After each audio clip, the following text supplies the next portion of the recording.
La saison dernière fut une catastrophe. Peut-être la pire de l'histoire de ce club. La reconnaissance. C'est le premier pas de toute grande révolution. Sans excuses. Sans faux fuyant. Au milieu des cendres d'une saison marquée par les pires records, plus faible total de points, plus grand nombre de défaites, une attaque anémique, Ruben Amorim a regardé l'abîme en face et n'a pas reculé. Mais après cet aveu est venue une promesse et une garantie pour les supporters. La tempête est passée, le chaos est terminé. Place à l'ordre, place à la renaissance. Amorim n'est pas venu pour réparer, il est venu pour faire renaître Manchester United. Un an plus tard, l'équipe a une identité claire. Et cet été, dans le silence, une machine de guerre est en train d'être assemblée. Un Manchester United conçu pour presser, pour dominer et pour détruire.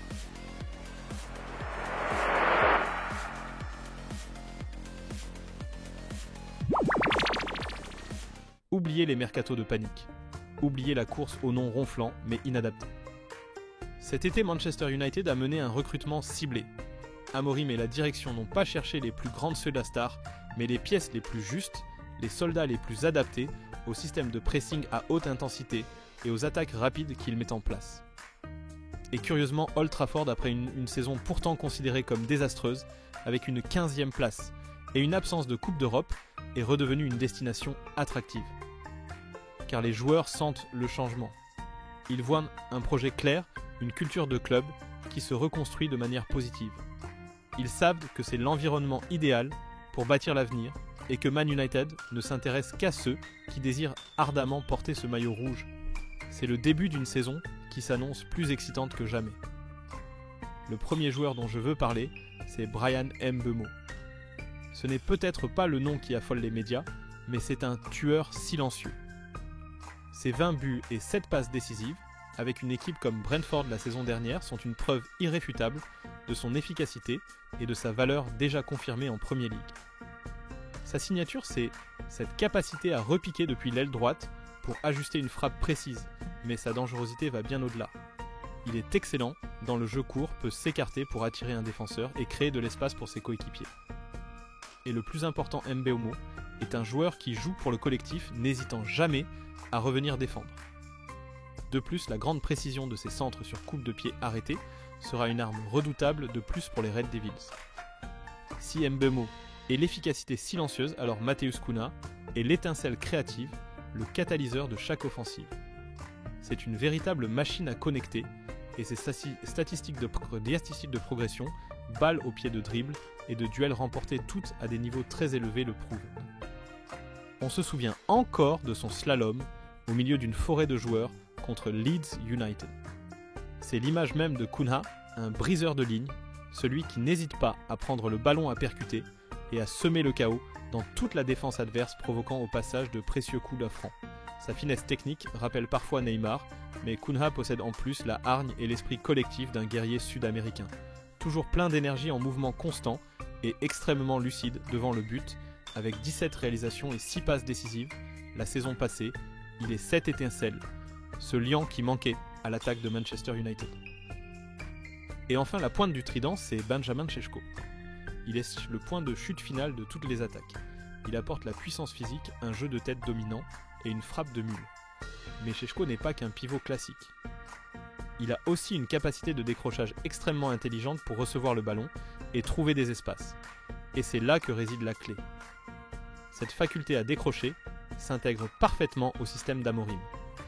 Lorsqu'il se déplace, il force les défenseurs centraux adverses à un choix cornélien, le suivre et laisser un espace fatal dans leur dos, ou tenir la ligne et lui donner tout l'espace nécessaire pour se retourner. Quelle que soit leur décision, Mbeumo et Cunha sont déjà prêts à exploiter la faille. Et c'est sans compter sur la qualité de passe d'un certain Bruno Fernandes. Personnellement, je suis convaincu que ce trio apportera plus de 45 buts à Manchester United la saison prochaine. Et vous tentez un pronostic en commentaire. Passons à la suite. Nous savons tous qu'une puissance de feu offensive ne suffit pas. Aucun empire ne peut se construire sans un milieu de terrain solide. Et Ruben Amorim fait face à un véritable casse-tête si Bruno Fernandes est libéré pour se connecter avec l'attaque qui va gérer les espaces derrière. Qui sera le bouclier pour couvrir les immenses zones laissées vacantes? les tests de pré-saison ont révélé une dure vérité. Manuel Ugarte, malgré sa hargne, manque de la qualité de passe progressive et de la précision nécessaire pour casser le second rideau de pressing. Casemiro, avec son expérience et son aura, n'a plus la vitesse pour couvrir sur les contre-attaques rapides. Kobbie Mainoo, bien qu'étant un talent exceptionnel, balle au pied a encore besoin de temps pour parfaire son jeu défensif. L'entrejeu de United est fondamentalement déséquilibré. Il n'offre pas encore toutes les garanties au staff technique. Et c'est là que le plus grand pari de Manchester United cet été entre en jeu. Il semble que tout le budget, toute la confiance soit misé sur un seul et unique nom, Carlos Baleba. Il n'est plus une simple cible, il est le all-in d'Amorim. Alors pourquoi Baleba ? Parce qu'il est la réponse à tout ce qui manque à cet entrejeu. La résistance au pressing dans l'axe de Man United est un problème endémique depuis des années. Or Baleba est né pour gérer la pression. Avec son centre de gravité bas, son agilité et une confiance bluffante, il transforme les situations de harcèlement en une démonstration technique. Il ne se contente pas de dribbler, il porte le ballon avec une puissance et une vitesse qu'aucun autre milieu de United ne peut égaler, transformant la défense en attaque en un clin d'œil. Mais ne vous méprenez pas, il n'est pas qu'un simple coffre-fort physique. Son jeu défensif repose sur une lecture du jeu hors norme. Il sait quand presser, quand tenir sa position et quand déclencher le tacle décisif. Il est celui qui nettoie derrière, permettant à Bruno et à toute la machine offensive de créer en toute liberté. Carlos Baleba possède également une frappe de loin surpuissante, qui n'est pas sans rappeler Pogba à son meilleur niveau. Parlons rapidement du poste de gardien numéro 1, même si André Onana n'est pas encore totalement remis, s'il revient à temps, sa place de titulaire contre Arsenal est quasi assurée. L'écart de niveau entre Onana et Altay Bayondur ou Tom Heaton reste conséquent. À l'heure actuelle, on peut affirmer avec plus de certitude que l'arrivée de Donnarumma à Old Trafford est peu probable. Selon l'équipe, Donnarumma a trouvé un accord pour rejoindre Manchester City dans les dernières heures. Manchester United pourrait encore recruter un gardien et un milieu défensif. Mais selon une source comme Simon Stone, le poste de gardien n'est pas la priorité actuelle, et le club a démenti les rumeurs concernant Donnarumma.